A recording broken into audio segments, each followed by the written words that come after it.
Okay, so here we're going to take some of the findings from the dynamic savings model that we were just talking about, and we are going to apply it to several ideas, and then we're going to kind of look and see if those ideas look good according to the data, and then sort of what can we take from these particular ideas. Now, one thing I wanted to sort of mention really quick, the question is, why are we doing these micro foundations? This is a macroeconomics class. If you'll recall, the structure of the course is such that we're going to tackle the classical, neoclassical macro models first.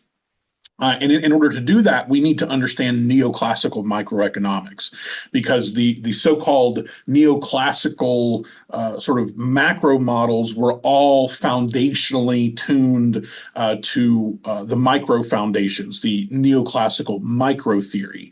Now, the nice thing about this neoclassical micro theory is that this is what you learn in principles of microeconomics. So supply and demand, we're going to talk in the next video about production functions and utility functions and profit functions, and that's all neoclassical economics. We need to make sure that we kind of have an idea of what that exactly looks like. So what does it mean for us to assume a set of neoclassical microeconomic ideas? And then some of these ideas that we're going to talk about here, they're from that. And we're going to bring these ideas back, critique them as we move through the course and as we look at different models. Okay, so in 1957, Milton Friedman published what has become one of his of all the very popular papers that Milton Friedman published.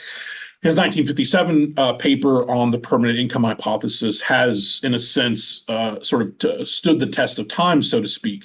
Now, it's not the case that we think the permanent income hypothesis tells us exactly how things are, but there is some evidence that Friedman's permanent income hypothesis is enlightening to the extent that it does seem like people consider future income flows when they make current consumption decisions. So does not seem to be the case that folks simply consume in the current time period according to their current time period income. Right now, of course, the dynamic model that we just talked about. So if we go back here to the demand function, we know that our expectation is that if YT plus 1 goes up, that is income in the future time period, that's going to increase consumption today, right? So if I think I'm going to make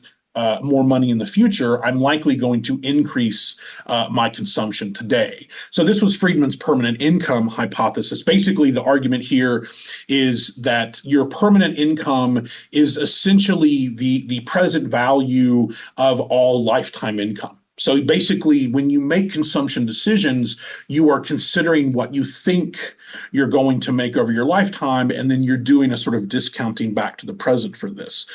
This explains, for example, why people buy homes. Nobody, or I shouldn't say nobody, but very few people have all the cash on hand to buy a home outright, right? We finance a house, and I would say most people, when they finance a house, their expectation is that over time, their income is going to rise, that they're actually going to make more money, they're going to get raises, they're going to get promotions, and such that house over time is going to be less of a cost burden relative to their income. And so therefore, this is why we see people not only buy houses, but they tend to buy more cars and boats and all this various stuff, because they are relying upon their expectation of future income. Now, it's also the case that if there is uncertainty about future income, that's most likely going to matter as well. And so we'll say a little bit about that in just a moment. But we'll bring the PIH back in just a second. What I first want to talk about is Modigliani's life cycle hypothesis. So I remember in graduate school learning this sort of particular model. I'm just going to qualitatively explain it. We're not going to sort of go through the math, but it's really interesting, and it just, I don't know, it always had me thinking a lot. So the idea that Modigliani had was, let's think about this dynamic savings model, and instead of it just being a 2-period model, let's extend this in a sense in perpetuity, or sort of, in kind of an infinite time series. This is where macroeconomics really starts to get very math intensive, because you have folks who, are wanting to move off of these 1-period, 2-period models, and they're now contemplating these multiple or even infinite time period models as Modigliani's is. So the sort of kind of concept here is that by saving as well as borrowing, individuals turn what would normally be a non-smooth labor income profile into a very smooth consumption profile. So basically, if you don't buy the argument that people smooth consumption in the 2-period model, then understand that when we extend that model to even more time periods, that it seems that the benefit of smoothing, in fact, increases, right? So it says here, individuals want to smooth their consumption. Labor income varies substantially over lifetime, starting out low, increasing until the 50th year of a person's life, and then declining until 65, with no labor after 65. But what we don't see is people actually stopping their consumption. Now we do, in a sense, expect there to be some sort of slowdown, but in many respects, we might actually expect people to spend more money after they retire than they spent prior. And especially if we think about, for example, the hockey stick nature of like healthcare costs, right? I think nowadays people are putting money into the bank, saving money for future healthcare costs. And so, that could potentially be a part of it as well.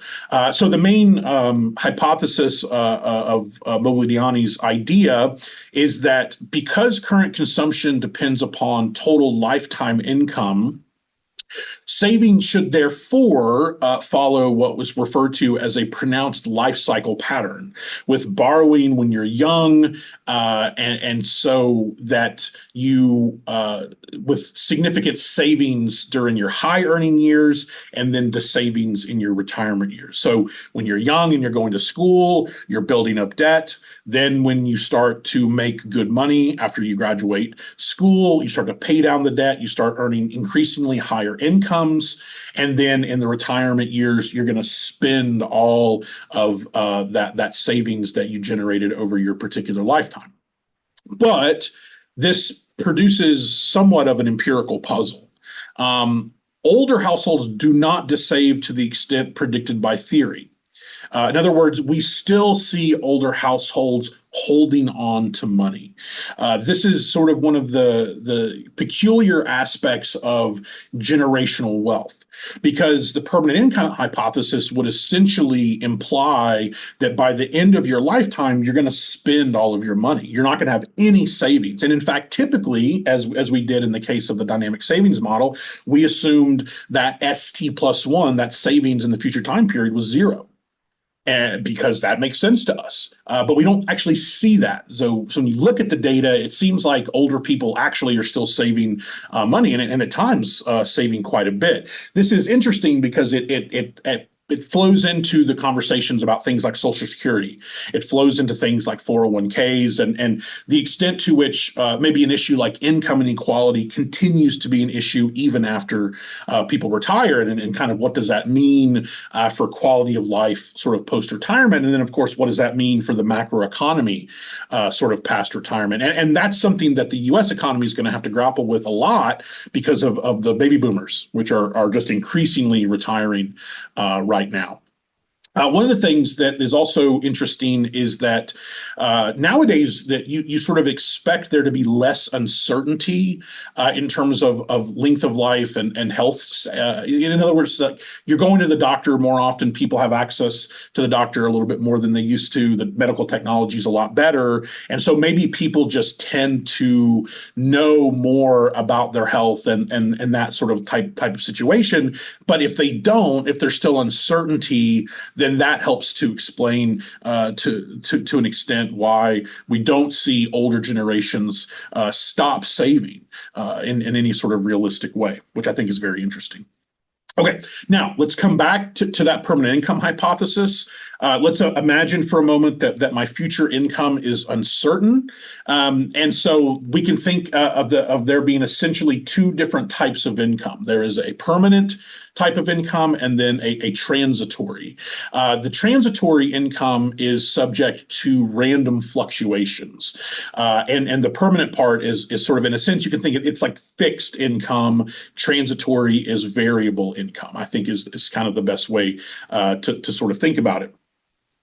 So individuals are, as we've already talked, going to react differently to an increase in permanent and an increase in transitory income. So people are going to react differently to income, but you're going to react differently depending upon whether the income increase came from a permanent source or whether it came from a transitory source.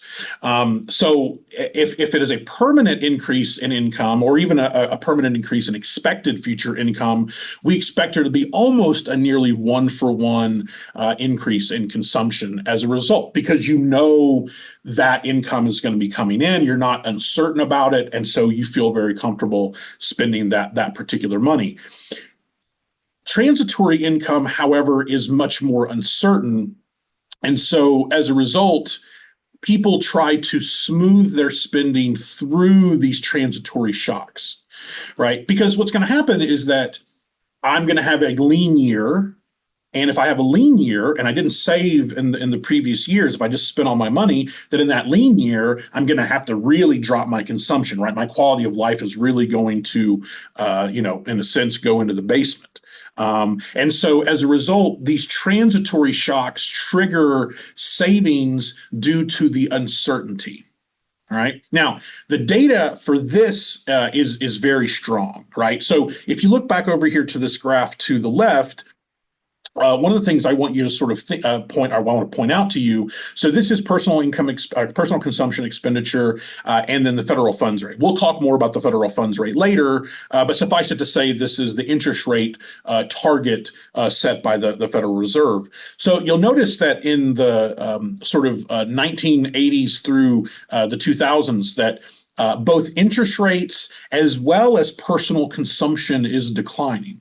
Now, think about that for a moment, right? Because the sort of argument of the dynamic savings model is that when the current real interest rate goes up, we expect there to be a shifting of consumption today to tomorrow. So we're going to consume less today and consume more tomorrow. So if we take the opposite, what happens if there's a decrease in the real interest rate?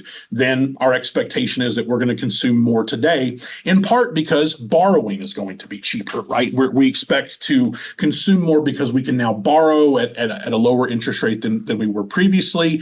The other thing about the lower interest rate is that it causes us to have a lower return on anything that we happen to save.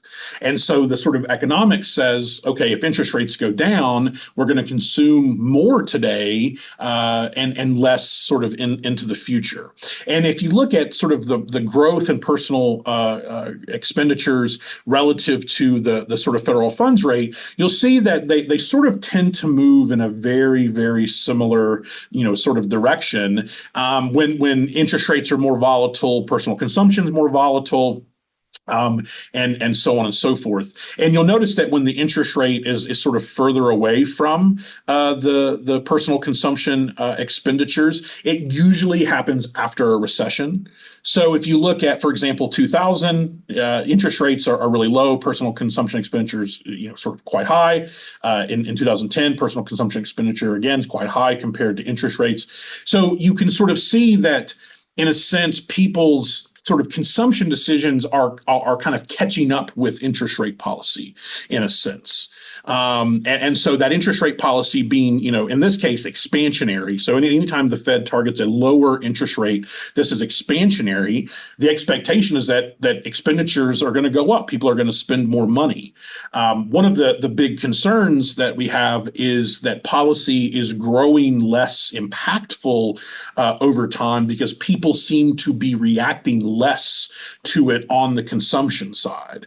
And so the Fed's ability to sort of boost or even slow down consumption with interest rates to some extent has been made sort of somewhat dubious. So again, this sort of permanent income hypothesis idea is it's an idea that the data seems to sort of somewhat support, but as we sort of move forward, the permanent income hypothesis seems to perhaps not do quite as well on its own than when we combine it with the life cycle hypothesis and along with the permanent income hypothesis. All right, so now, as I mentioned before, there are huge implications here for Social Security.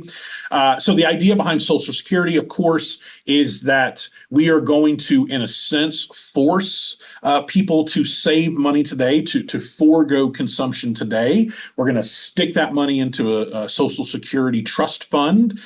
There's going to be, some sort of return on that, typically just with respect to cost of living increases. And then when someone retires, they're at a certain age, they're going to have access to that Social Security. This is, in a sense, mandated consumption smoothing, right? This is the government saying we're going to, in a sense, force you to smooth your consumption over your lifetime. And I think for especially low-income individuals, this ends up being a very, very useful process because the idea here would be that, like amongst low-income individuals, you probably don't have as much forward thinking. And so there was sort of a historical problem with people not saving enough and then sort of getting to the later years of their life and they still had to, again, we sort of expect you to spend a lot of money on your older years. And if you don't have the money, then you sort of can't. So Social Security is a sort of mandated consumption smoothing. And so if we look at some data, so personal savings rate, the fraction of disposable income that private houses save has declined from about 7 to 10% in the 60s and 70s to 2.1% in 1997. So we are saving less than we used to. One argument is that people don't feel they need to save as much because of Social Security. So if we kind of sort of run a really quick model here, then if sort of we think about the counterfactual, what would life be without Social Security? So what would saving and borrowing behavior be like without Social Security? The idea is that Social Security is going to increase consumption in both time periods. And the reason why that is that they don't have to, in a sense, save by themselves. So they get to sort of, in a sense, maintain consumption. And instead of saving per se, they're being taxed. And then that tax is then being put in a form of revenue into the trust fund. So the idea here would be is that we don't really want the Social Security system to be causing people to save less. Because again, the issue is that savings ends up equaling the level of investment in our economic system, and we'll talk more about this a little bit later. And so if people are saving less over time, then there's going to be less financial capital available, at least domestically.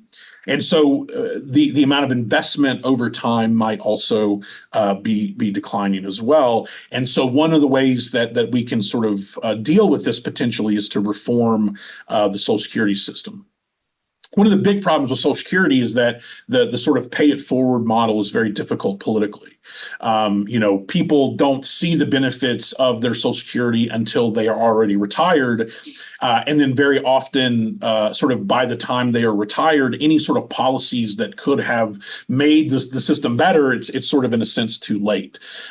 So again, the idea here is that when we think about consumption decisions intertemporally over multiple time periods, there does seem to be a general sense that people smooth their consumption to some extent, but perhaps not quite to the extent that we want.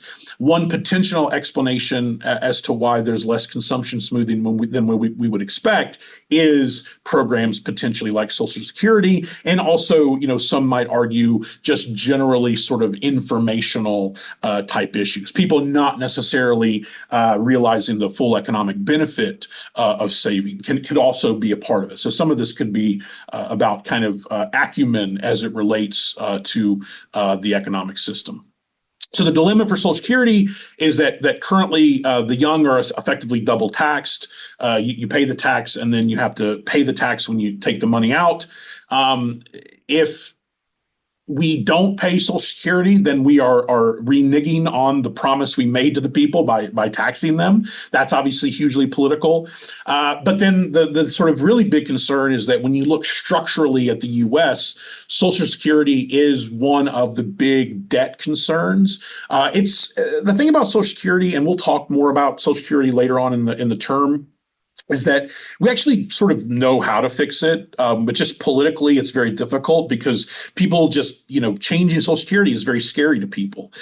People have gotten very used to Social Security, but the structure of Social Security and the way that we do it in the U.S. creates these potential distortions. In one sense, it causes people to reduce their personal savings rate, perhaps below what we might consider to be a sustainable level. And then the sort of bigger issue with Social Security is that we don't really have a way to maintain its solvency unless we make drastic changes to it. Now, those drastic changes, we kind of know what they need to be, but politically, we're not really sort of doing anything about it.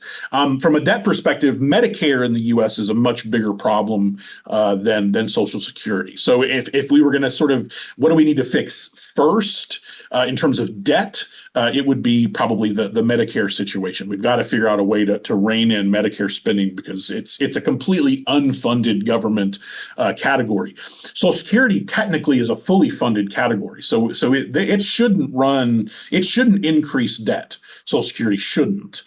Shouldn't is doing a heavy work there. Medicare right now, there's just no way to pay for it. When they created Medicare, it was supposed to be about like everyday doctor's visits, and now Medicare pays for so many other things than it was originally intended for, and that's going to be sort of a huge debt concern. But we'll talk a lot more about government debt later on. Okay, the last thing that I want to talk about is a classic sort of theory that is good to just have in the back of your mind. Like the life cycle hypothesis and like the permanent income hypothesis, empirically, it's not completely sort of clear to us that this holds, and there are certainly some circumstances where it doesn't hold. But it's just a classic economic idea, and you sort of hear about it, even amongst at times the sort of general population. So there's this concept called Ricardian equivalence. It was named after David Ricardo, who famously is sort of most known for his views on comparative advantage and trade flows. But he also looked at these sort of life cycle consumption questions, interestingly enough. And so the idea of Ricardian equivalence is basically like, does taxes and spending from the government affect the consumption decisions of individuals? Okay, so basically, because of the nature of the way government taxes and spends money, there's a potential for tax and spending to affect consumption decisions, okay, and affect consumption decisions over a lifetime. Okay. And the argument basically is this. Okay. So if we have a government that faces a budget constraint, and the budget constraint that the government faces is just the government spending needs to be equal to taxes and then plus whatever balance was left over from the previous time period. Okay. And so as you sort of consolidate and assuming that there's no balance so balance is zero, in other words, we're running balanced budgets over the time period, then you can see that the government faces this budget constraints. All right. So the government spending in time period one, the discounted level of spending in time period two has to be equal to the tax collections in time period one plus the present value of tax collections in the future time period. Okay. So think about this for a moment.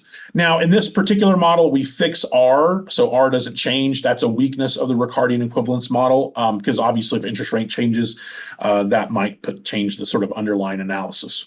So if we now alter the household's problem, and instead of thinking about it in terms of consumption and income, but instead think about it in terms of consumption and taxes. Now think about why that is, right? So why are we thinking about consumption relative to taxes? And it's because taxes equal government spending. And we know that in terms of the household's problem, that the extent to which they are receiving government spending is going to potentially affect their consumption, or at least that's the potential idea. But when you actually work through the model, so if the government changes taxes and then changes consumption, then the problem of the household becomes a little bit simpler. And since our taxes have to satisfy that basically any change in the tax rate over the two time periods has to essentially cancel out, because the idea is that by the end of the second time period, the government has to run a balanced budget. And so whatever it's spent in the first and second time period, it has to raise by the end of the second time period. So what that ends up meaning is that the household incorporates that concept in. So if the government increases spending today or cuts taxes today, we might expect people to change their behavior today as a result. If, on the other hand, the fact that people are forward-looking and they know that any tax or government spending changes today are going to be reversed in the future time period. So a tax cut today is going to require a tax increase in the future. Government spending increase today is going to require government spending decrease in the future. The idea of Ricardian equivalence is that changes in taxes and government spending do not, in fact, affecting the household consumption decision. And so the idea is that because the tax changes, again, have to be made whole by the end and because we're forward looking, we're going to incorporate our expectation of that future change in spending and taxes. And therefore, our current consumption is going to be based upon our expectation of that particular fact. And so what Ricardo said, and then also what Robert Barrow said in 1974, so this is one of Barrow's big papers. We'll talk a lot about Robert Barrow. He found, in fact, empirical evidence that would argue that there was Ricardian equivalence. The difficult thing is that taxes tend to be percentage-based, not lump sum, so that complicates the process. Does Ricardian equivalence hold? It's tough. It seems to hold sometimes and seems to not hold other times. And so I think it's a key economic insight. I think it gives us something to sort of think about, that if people are actually forward looking, then policy changes today might end up not impacting the economy, especially in the long run. You got to understand that's kind of the idea here. The idea is that maybe the government increases spending today, cuts taxes today, and that might trigger behavior today. But over the long run, we expect the sort of net result of these policies to effectively not make much of an impact on output. So they cause higher spending today, but they might cause less spending in the future, right? And so that's sort of the question. And this gets us to one of the more important discussions we're going to have in this class, which is this idea of sort of thinking about economics over the short run, the medium run, and the long run, and then sort of what is the persistence of policy effects? How long does a policy actually matter? And what about permanent policies, right? So we're currently debating right now in the U.S. about making the 2017 tax cuts permanent. They were temporary tax cuts. The idea of temporary tax cuts is that, we're eventually going to bring them back to where they were, which sounds very much like a Ricardian equivalence sort of situation. However, if you don't perceive the U.S. government to sort of effectively care about fiscal balance, then you may not believe that tax cuts today are going to require tax increases into the future. And so I think that's where some of the sort of empirical dubiousness comes from, that this sort of perception of the government is that we don't necessarily trust that they're going to balance the budget by the second time period, as I think sort of one of the central sort of key arguments here.